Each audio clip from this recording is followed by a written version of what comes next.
Je me nomme Konetchek, et j'aimerais vous conter mon histoire. À l'époque où j'ai commis la pire erreur de ma vie, j'avais 18 ans. Et oui, j'ai bel et bien vendu mon âme au prince de ce monde pour de l'argent. Mais bien avant de me juger, j'aimerais que vous écoutiez mon histoire jusqu'à la fin. Je suis issu d'une famille religieuse à la base. Mon père était un fervent protestant et ma mère en était de même. À mon adolescence, j'avais plutôt tendance à croire plus en la science, à avoir un mode de pensée d'irrationnel et à tous le machin qui va avec. Mon père était un ingénieur d'État en bâtiment et ma mère, elle, était informaticienne de formation mais bon. Elle n'exerçait aucun job vu que mon père, en tant qu'un bon Ivoirien qui a les moyens de sa politique, refusait que sa femme travaille. Bon, je dirais plutôt sa pseudo-femme vu qu'il n'était pas marié à ma mère de façon juridique, mais plutôt coutumièrement. J'ai donc passé ma tendre enfance et mon adolescence auprès de mes deux parents attentionnés et aimants. Un jour, alors que je revenais de l'école, tout fatigué, je me rappelle de cette journée comme si c'était hier, le 12 mars 2017, j'avais en ce moment 17 ans. Je ne trouvais ni maman, ni papa à la maison. Bon, c'est normal de ne pas trouver papa à cette heure-ci.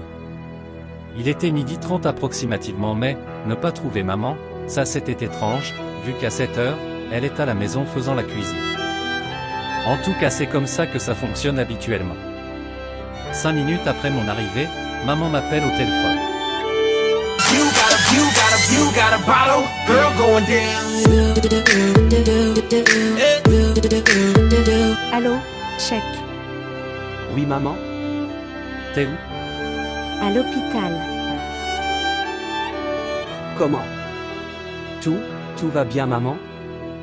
Ne t'inquiète pas, pour moi, ça va.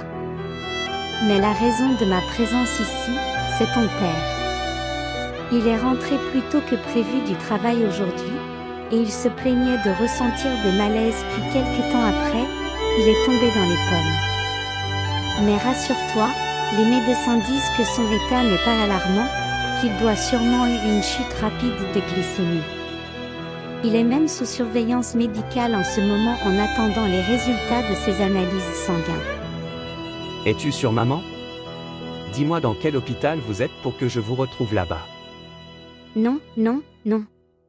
Pas besoin, sincèrement, c'est pas si grave, je suis sûre que c'est l'effet de la fatigue accumulée, tu le sais toi-même, à peine d'être revenu de son voyage de Guinée qu'il a repris le boulot. Tu sais comment est ton père. Il est aussi têtu qu'une mule.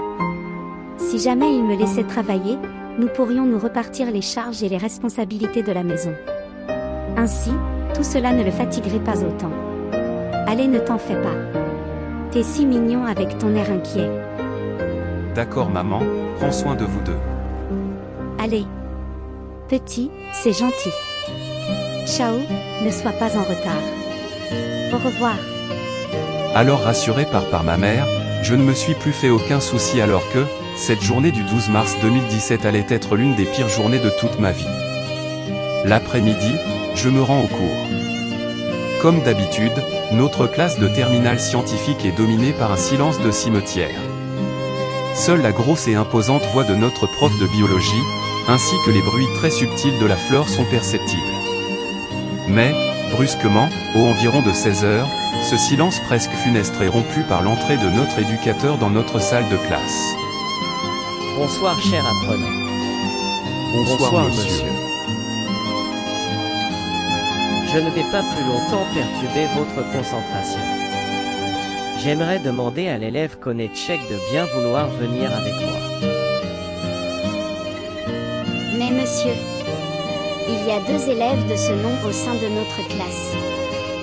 Je fais référence à Konetchek qui est le premier de votre classe bien sûr. Aucun doute. Il parlait de moi. J'ai alors suivi notre éducateur jusqu'à son bureau.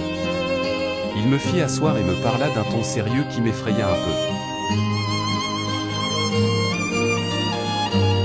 Tu sais mon petit, il y a des choses dans la vie qui nous arrivent, sans que nous comprenions forcément la raison, mais sache que quel que soit ce qui nous arrive, nous ne devons pas sombrer dans le désespoir et nous devons être forts pour avancer et aussi pour ceux qui nous sont chers.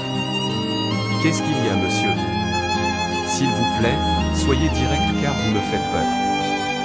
Mon petit, ta mère est ici, mais je crains qu'elle ne soit trop émue pour pouvoir t'expliquer ce qui se passe.